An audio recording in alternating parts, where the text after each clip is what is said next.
Student, इस video में हम पढ़ रहे हैं ब्लड प्रेशर या रक्त दाब। एक महत्वपूर्ण टॉपिक है, इसका हमें पता होना चाहिए। ब्लड प्रेशर, जिसको हम शॉर्ट में क्या कहते हैं, बीपी भी बोलते हैं इसको, और हिंदी में बोले तो इसको हम कहते हैं रक्त दाब या रुधिर दाब भी इसको कहते हैं। नाम से स्पष्ट होता है रक्त का दाब या रुधिर दाब। तो जब रक्त हमारे शरीर में चक्कर लगाता है, धमनियों में या शिराओं में बहता है, तो रक्त का उन नलिकाओं में दाब जरूर लगता है, क्योंकि बिना दाब के तो रक्त है अपने शरीर में संचरित ही नहीं हो पाएगा। लेकिन अगर हम जैसे रुधिर वाहिनियाँ देखें, रुधिर वाहिनियाँ, तो रुधिर वाहिनियाँ मुख्यतः जैसे जो बड़ी होती है, एक तो धमनी होती है जिसमें शुद्ध रक्त बहता है, और एक शिरा होती है जिसके अंदर अशुद्ध रक्त बहता है, और फिर बहुत ही बारीक बारीक केशिकाएँ होती है। केशिकाएँ, 3 तरह की रक्त वाहिनियाँ अपने अंदर पाई जाती है। अब शिरा में तो क्या होता है कि अशुद्ध रक्त इकट्ठा होकर हृदय में आता रहता है, तो इसका दाब है वो बहुत ही कम होता है, और केशिकाओं में भी दाब बहुत कम होता है। ज़रा सा दाब बढ़ते ही वहाँ से रक्त छलने लगता है। जबकि धमनी में क्या होता है कि हृदय है वो जो हमारा हृदय है वो शुद्ध रक्त को पूरे शरीर में भेजेगा। तो जाहिर सी बात है, यहाँ पर इस धमनी में जब ये पूरे शरीर में इसको रक्त भेजना है, और एक पंप में पूरे शरीर के हर कोशिकाओं तक भेजना है, तो इन धमनियों पर जो दाब है वो सबसे ज़्यादा लगता है। दाब सबसे ज़्यादा होता है। तो दाब ज़्यादा होता है इसलिए देखो, ये जो धमनियाँ होती है, इसकी दीवारें शिराओं से यानी केशिकाओं से सबसे ज़्यादा मोटी होती है। ये हमारे अंदर सबसे मोटी और मजबूत नलिकाएं होती है जो धमनियाँ होती है, और ये हमारे ऊतकों के नीचे दबी रहती है। हमें ये जो बाहर दिख रही है, जैसे ये आपको दिख रही है, तो ये शिरा होती है। क्योंकि इसमें अशुद्ध रक्त रहता है, इसमें दाब बहुत कम रहता है, इसलिए हमारी ये शरीर की सतह पर आपको दिखाई दे रही है। जबकि जो धमनियाँ होती है वो हमारे जो ऊतक होते हैं, मांसपेशियाँ होती है, उसके नीचे दबी हुई रहती है, क्योंकि उनमें प्रेशर बहुत ज़्यादा होता है। अगर वो बाहर होती तो इस तरह से हो सकता है कि वो प्रेशर के कारण फट भी सकती थी, इसलिए ये हमारे ऊतकों के नीचे दबी हुई रहती है। अपन महसूस करें तो देखो, यहाँ पर जो हमारा अंगूठा है, यहाँ पर इस तरह से मांसपेशियाँ कम है, इसलिए अपन को ये महसूस हो जाती है और ज़ोर ज़ोर से उछलती हुई प्रतीत होती है।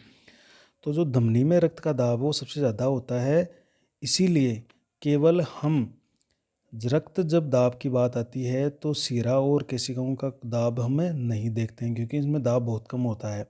तो हम रक्त दाब जब देखते हैं, केवल धमनी की दीवार पर जो दाब लगता है, जब रक्त इसमें बहता है, जब रक्त इस धमनी के अंदर प्रवाहित होता है, तो इसकी दीवार पर वो रक्त बहने के दौरान इसकी दीवार पर कितना प्रेशर से दाब डालेगा, तो वो दाब अपन नोट कर लेते हैं। हालांकि सभी व्यक्तियों में रक्त का दाब होता है, लेकिन ये दाब कम और ज़्यादा हो सकता है। तो देखिए अपन क्या करते हैं, इसकी परिभाषा क्या होती है रक्त दाब की, कि रक्त के बहाव, रक्त शरीर में बहता है, तो रक्त के बहाव के कारण, बहुत ही सिंपल परिभाषा है, धमनी, धमनी को हम क्या कहते हैं, आर्टरी भी कहते हैं। क्या कहते हैं, आर्टरी। धमनी की दीवार पर लगने वाला दाब, ये नोट करते हैं अपन। सिरा पर नोट करने के करते हैं, क्योंकि सिरा की दीवार पर लगने वाला दाब बहुत कम होता है, इसलिए उसको अपन नहीं मापते हैं। तो रक्त के बहाव के कारण धमनी की दीवार पर लगने वाला दाब रक्त दाब कहलाता है। ये अपन नोट करेंगे। अब इसके लिए क्या होता है, ये जो बीपी है, रक्त दाब, ये इसको बीपी कहेंगे। इस बीपी को एक उपकरण से मापा जाता है। इस उपकरण का क्या नाम है, इसको हम कहते हैं रक्त दाब मापी। रक्त दाब मापी, या इसका नाम है स्पाइगमोमेनोमीटर। स्पाइगमोमेनोमीटर, इस उपकरण का नाम क्या है, स्पाइगमोमेनोमीटर। ये प्रेशर मापता है, रक्त का दाब मापता है, तो इसके लिए अपने स्पाइगमोमेनोमीटर काम में लेते हैं। ठीक है। हालांकि एक उपकरण और आता है, देखो, एक यहाँ पर ध्यान रखिएगा, एक उपकरण और आता है स्फाइग्मोग्राफ, एक ये उपकरण और आता है। ये उपकरण हमारे जो पल्स रेट होती है उसका ग्राफ बनाता है। ये जो हमारी पल्स रेट होती है, 1 मिनट में 72 बार हमारा हृदय धड़कता है, उसका ग्राफ बना लेता है। तो इस स्पाइगोग्राफ से तो अपन पल्स रेट मापते हैं, जबकि बीपी को किससे मापते हैं? स्पाइग्मोमेनोमीटर या रक्त दाब मापी से मापते हैं। ये आपको ध्यान रखिएगा। और केवल अपन दाब है वो धमनी की दीवार पर मापते हैं। अभी जो एक स्पाइग्मोमेनोमीटर है ना, रक्त दाब जो मापी होते हैं वो 2 तरह के मिलते हैं आजकल बाज़ार में। रक्त दाब मापी 2 प्रकार के आते हैं, 2 प्रकार के। पहला देखो, जिसको अपन बोलते हैं मैनुअल। क्या बोलते हैं? मैनुअल। ये मैनुअल में क्या होता है? जैसे आपने इस तरह का एक देखा होगा, इस तरह का डॉक्टर के पास इस तरह का एक इंस्ट्रूमेंट आता है, जिसके एक तरफ इस तरह से एक बॉल होती है, एक ब्लेडर होता है हवा भरने के लिए, उसके अंदर एक वाल होता है, दूसरी साइड के अंदर एक कप होता है हाथ पर बांधने वाला, और इसके अंदर एक नली होती है, उसके अंदर पारा भरा होता है, और यहाँ पर है वो कुछ अंक लिखे होते हैं, जैसे 20, 30, 40, 50, 60, 70, 80, 90, 100, 120, 100, 200, इस तरह से यहाँ पर कुछ अंक लिखे होते हैं। और एक ये जो उपकरण आता है इसको हम कहते हैं, कह रहे हैं स्टेथोस्कोप। इसको क्या कह रहे हैं? स्टेथोस्कोप। ये तो है स्टेथोस्कोप। और ये है मैनुअल रक्त दाब मापी। इसमें यहाँ पर भरा हुआ है पारा। ये हवा भरने का होता है, हवा भरने का ब्लेडर होता है, भरने का ब्लेडर। ये एक कफ होता है जो कि हाथ पर बांधा जाता है, जिसको अपन कफ बोलते हैं। इस पर हाथ में बांध लिया। तो ये एक मैनुअल रक्त दाब मापी होता है जो आप आमतौर पर देखते हैं। और बहुत इन दोनों उपकरणों का उपयोग करते हुए इसको कान में लगाकर हमें रक्त दाब के कारण जो पल्स होती है, हमारे धमनी पर जो दाब लगता है उसकी आवाज़ को सुनकर, साउंड को सुनकर हम प्रेशर को नोट कर लेते हैं। तो ये मैनुअल होता है। इसके अंदर क्या होता है? हमें स्टेथोस्कोप की आवश्यकता होती है, और हम जो हमारी कहाँ पर रखते हैं इसको? जो हमारे कोहनी के पास, ये जो कोहनी के पास है यहाँ पर इसको बांध लेते हैं।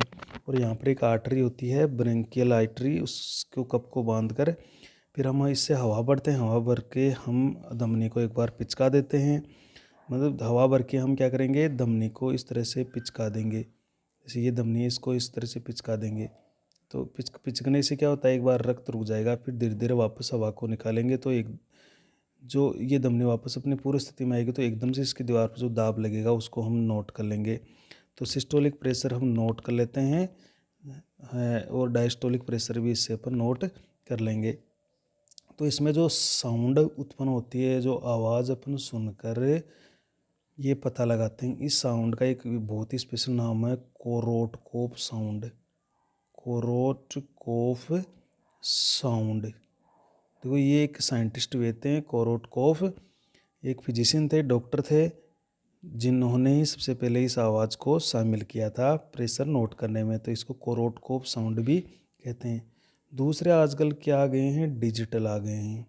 इसमें हमें स्टेथोस्कोप की या कुछ ज़रूरत नहीं है। यहाँ पर इस तरह से एक मॉनिटर होता है इसके अंदर, और एक कफ होता है इस तरह का हाथ पर बांधने वाला, और एक तरफ से वायर लगा होता है। और उस वायर या इसमें रिचार्जेबल होते हैं, बैटरी युक्त होते हैं। तो इसके ऊपर ये मॉनिटर में ये जो डिस्प्ले होता है, इस डिस्प्ले के अंदर ये यहाँ पर प्रेशर बता देते हैं, जैसे 120, 80, और कुछ तो पल्स पे बता देते हैं, जैसे 72 है या उसकी 80 है। तो ये इस मॉनिटर पर इसको है बता देता है। तो ये डिजिटली मैनोमीटर या आपके स्पाइग्मो मैनोमीटर होते हैं। तो इस तरह के आजकल ये डिजिटल भी आ चुके हैं। देखो, ब्लड बीपी का मापन सर्वप्रथम एक साइंटिस्ट हुए थे, स्टेफन हेल्स ने घोड़े में किया। तो बीपी का सबसे पहले जो माप किया था वो एक साइंटिस्ट थे, स्टेफन हेल्स। उसने अपने घोड़े के अंदर इसका मापन किया था। ये जो बीपी होता है ये 2 तरह का होता है। बीपी के प्रकार, तो एक तो होता है, देखो, जिसको अपन बोलते हैं सिस्टोलिक बीपी ब्लड प्रेशर। ये कब होता है? जब हमारा जो बायां निलेय है, बायां निलेय का संकुचन होता है तो रक्त एकदम से धमनियों में आएगा जोर से।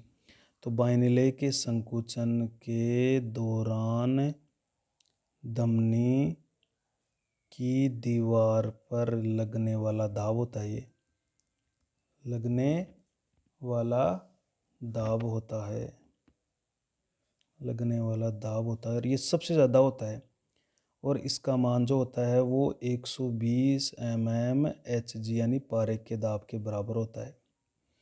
तो जैसे हमारा जो बायां निलेय है, जैसे ये है, ये जोर से हमारे माधमनी के अंदर रक्त को पंप करता है, तो इस धमनियों के अंदर जोर से बढ़ जाएगा। तो इसका मतलब है सबसे ज़्यादा जब यहाँ से शुद्ध रक्त जोर से भेजेगा ये बायां निलेय, तो धमनी की दीवार पर सबसे ज़्यादा प्रेशर लगेगा। तो उसका मान कितना होता है? औसतन 120 mmHg होता है। 110 भी हो सकता है, 130 भी हो सकता है, 140 भी हो सकता है। ये उम्र के हिसाब से या अलग अलग एज के हिसाब से भी इसका फ़र्क पड़ता है। दूसरा होता है जब ये निलेय पंप नहीं करता है, यानी आराम की अवस्था में, यानी जब हृदय शिथिलित हो गया है, निलेय शिथिलन में जा चुका है, आराम की अवस्था में जा चुका है, तब भी ये नलिकाएं खाली नहीं होती है, तब भी इसके अंदर कुछ ब्लड भरा हुआ रहता है। तब उस स्थिति में कितना दाब लग रहा है, तब उसको हम कहते हैं डायस्टोलिक। तब इनको क्या कहेंगे? Diastolic BP. तो सिस्टोलिक का मतलब होता है संकुचन के दौरान, और डायस्टोलिक का मतलब होता है शीतलन या आराम के दौरान। तो ऐसी बात है, नलिकाएं खाली नहीं होगी, तो निलेय के शिथिलन के समय धमनी की दीवार पर लगने वाला दाब,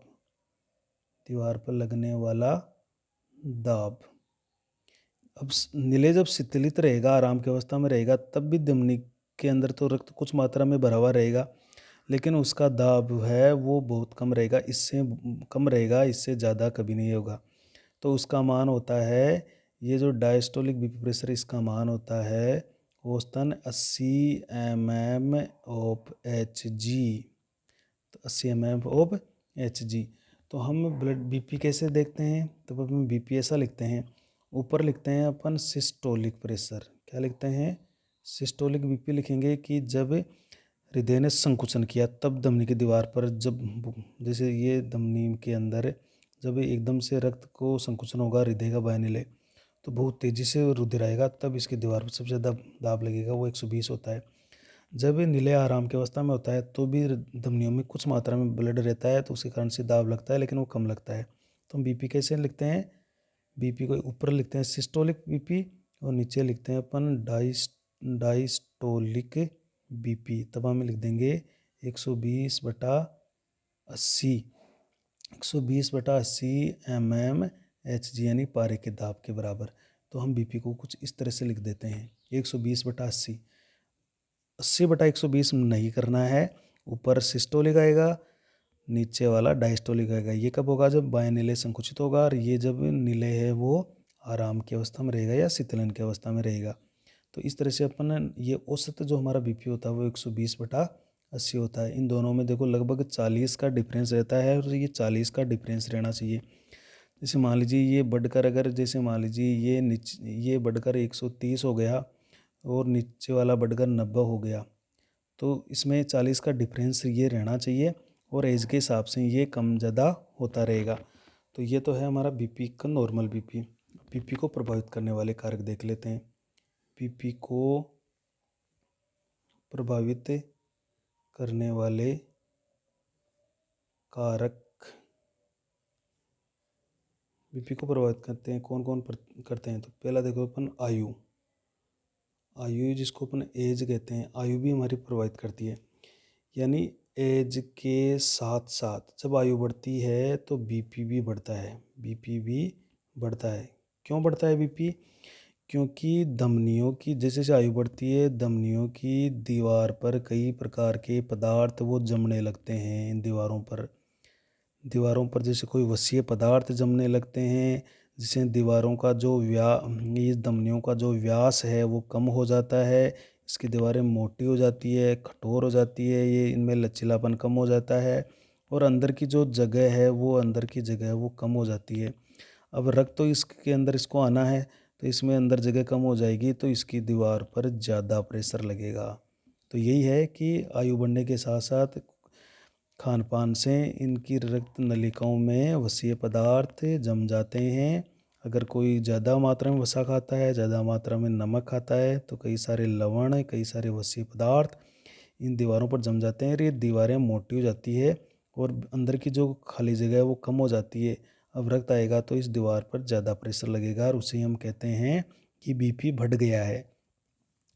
तो जैसे एक नवजात बच्चा होता है जो भी जन्मा है, उसमें लगभग 90 से 55 mmHg के बराबर ही उसका प्रेशर होता है। एक वयस्क मानव होता है, वयस्क मानव उसका अपन औसतन लेते हैं 120/80 mmHg, ये औसतन है। इसके आसपास 110, 70, 130, 90 ये होता रहेगा। लेकिन जैसे वृद्धावस्था में जाएंगे, वृद्धावस्था में तो हम कह रहे हैं कि जैसे जैसे आयु बढ़ती है ये धमनियों की दीवार वो मोटी होती जाती है, इसमें जो गुहा है या जो इसका व्यास है वो कम होने लगता है, धीरे धीरे बढ़ने लगता है। जैसे ये हो जाता है, जैसे 150 हो सकता है या 90 हो सकता है, या जैसे 140 हो गया या 90 हो गया। तो जैसे जैसे आयु बढ़ती है तब ये बीपी बढ़ने लगता है। इसको और भी कुछ प्रभावित करते हैं, जैसे व्यायाम है, व्यायाम एक्सरसाइज जो अपन करते हैं, एक्सरसाइज। इसके अलावा जो किसी तरह का कोई तनाव होता है या आदमी को डर होता है या जो एड्रिनल ग्लैंड होती है वो ज़्यादा सीक्रेशन ज़्यादा करती है, एक एड्रिनल ग्रंथि के स्राव अधिक हो जाते हैं तो वो भी बीपी को बढ़ा देते हैं। या व्यक्ति को ओबेसिटी या मोटापा होता है, ओबेसिटी, तो इन सब में बीपी बढ़ जाता है, ये बीपी को बढ़ाते हैं सभी। व्यायाम करते हैं तब भी बीपी बढ़ता है, लेकिन वो कुछ समय के लिए बढ़ता है फिर नॉर्मल हो जाता है। को तनाव है या डर है या एड्रिनल ग्रंथि के स्राव ज़्यादा हो रहे हैं कुछ विषम परिस्थितियों में, या मोटापा है। तो मोटापा इसलिए है कि अगर कोई ज़्यादा पेटी या असंतुलित आहार ले रहा है तो उसमें बीपी निश्चित है कि बढ़ावा होगा। एक चीज़ है, अगर अपन भोजन के तुरंत बाद में बीपी नोट करें तो बीपी है वो बढ़ता है। ये है, बीपी बढ़ता है। नर का जो बीपी होता है वो हमेशा ज़्यादा मिलेगा मादा के बीपी से। ये देखा गया है कि मादा का जो ब्लड प्रेशर है वो कम होता है नर की अपेक्षा। और जब हम खड़े होते हैं, खड़े होने की स्थिति में, खड़े होने पर बीपी ज़्यादा होएगा। जब हम लेट रहे हैं, लेट या सोने की स्थिति में जब हम खड़े हैं या लेट रहे हैं तो खड़े होने की स्थिति में बीपी का मान ज़्यादा देखा जाता है। तो अगर बीपी को कंट्रोल करना है या तो हमें बहुत सारी कुछ बातों का ध्यान रखे पड़ेगा। जैसे एक एक शब्द को ज़्यादा डॉक्टर काम में लेता है, हाइपरटेंशन। हाइपरटेंशन क्या होता है? ये टेंशन का मतलब है कि लंबे समय तक अगर बीपी ज़्यादा आ रहा है, कई बार ऐसा होता है कुछ क्षण के लिए बीपी बढ़ता है फिर नॉर्मल हो जाता है, तो उसमें कोई दिक्कत नहीं है। तो लंबे समय तक अगर हाई बीपी रह रहा है, बहुत ज़्यादा बीपी बढ़ा हुआ है, जैसे मान लीजिए एक का बीपी बहुत लंबे समय से 140 या 90 से अधिक आ रहा है लगातार लंबे समय तक, तो उसको हम क्या मान सकते हैं? हाइपरटेंशन मानते हैं। कई बार बीपी बहुत लो हो जाता है जिसको हम बोलते हैं हाइपोटेंशन। तो लंबे समय तक लो बीपी हो जाता है, लो बीपी। जैसे मान लीजिए 90 से 60 या इससे भी कम हो रहा है, कम होने पर तब भी अगर लो बीपी होगा वो भी खतरनाक स्थिति है, और हाई बीपी वो भी खतरनाक स्थिति है। अगर हाई बीपी होगा तो किसी भी तरह की धमनी के फटने का चांस रहता है, वहाँ पर ब्रेन हेमरेज का चांस होता है। तो और कई तरह के अंगों को, अपने लीवर को, इसका मतलब ये किडनी को, फेफड़ों को नुकसान होने का डर रहता है उसमें। जबकि हाइपोटेंशन जो अगर लो बीपी है वो भी सही स्थिति नहीं है, क्योंकि उसमें भी प्रत्येक अंग को, जैसे मस्तिष्क को है या हृदय को है या किडनी को है, वो पर्याप्त मात्रा में ब्लड की सप्लाई नहीं हो पाती है, तो बेहोशी आने लगती है या मूर्छा आने लगती है। तो अगर हमें बीपी को सही रखना है तो क्या करना पड़ेगा? तो बीपी को सही रखने का सबसे महत्वपूर्ण बात यही है कि हम एक तो संतुलित आहार लें। संतुलित आहार का मतलब होता है कार्बोहाइड्रेट, वसा, प्रोटीन, कितने भी खनिज लवण है वो सबसे कम मात्रा में या संतुलित आहार में लें। अपन न तो खनिज लवण यानी नमक ज़्यादा खाएं, न किसी वसीय पदार्थ को ज़्यादा इस्तेमाल करेंगे। जितना शरीर को ज़रूरत है, जितनी शरीर को आवश्यकता है, शरीर की आवश्यकता अनुसार ही हमें भोजन करें। और दूसरी बात, जो जंक फूड होते हैं, जंक फूड उसको बिल्कुल हमें बंद कर देना चाहिए। ये जंक फूड ये किसी भी तरह के किसी उपयोगी या खनिज लवण या पोषक पदार्थों के स्रोत नहीं होते हैं। ये केमिकल होते हैं, और केमिकल होंगे तो हमारे रक्त वाहिनी में जमेंगे, तो वहाँ पर इस तरह का रोग पैदा करेंगे। और नियमित रूप से हमें व्यायाम या एक्सरसाइज हमारे जीवन का हिस्सा होना चाहिए। और सबसे अच्छा एक्सरसाइज माना जाता है पैदल चाल। अगर हम 2 किलोमीटर भी प्रतिदिन पैदल चाल चलते हैं तो बीपी कंट्रोल में आ सकता है। और दूसरी बात, हर किसी का जो तनाव होता है, किसी बात का तनाव होता है, तो तनाव किसी भी समस्या का हल नहीं है। तो तनाव से यही होता है कि हमारे ही शरीर को नुकसान होता है। तो ऐसी परिस्थितियों से बचना चाहिए कि जो तनावग्रस्त परिस्थितियाँ बनती है। और परीक्षा के समय भी हमें तनावग्रस्त होने से बचना चाहिए। विद्यार्थियों को तनाव से मुक्त रहेंगे तो आप ज़्यादा अच्छा परीक्षा में कर पाएंगे। तो ये स्थितियां हैं कुछ बीपी को कंट्रोल करने की। ये आपका बीपी का टॉपिक था जो हमने देख लिया है, और नेक्स्ट वीडियो में हम रुधिर नलिकाएं पढ़ेंगे। तो जिन विद्यार्थियों ने अभी तक अपने इस चैनल को सब्सक्राइब नहीं किया है वो सब्सक्राइब करें, और ज़्यादा से ज़्यादा शेयर भी करें और कमेंट ज़रूर भेजें।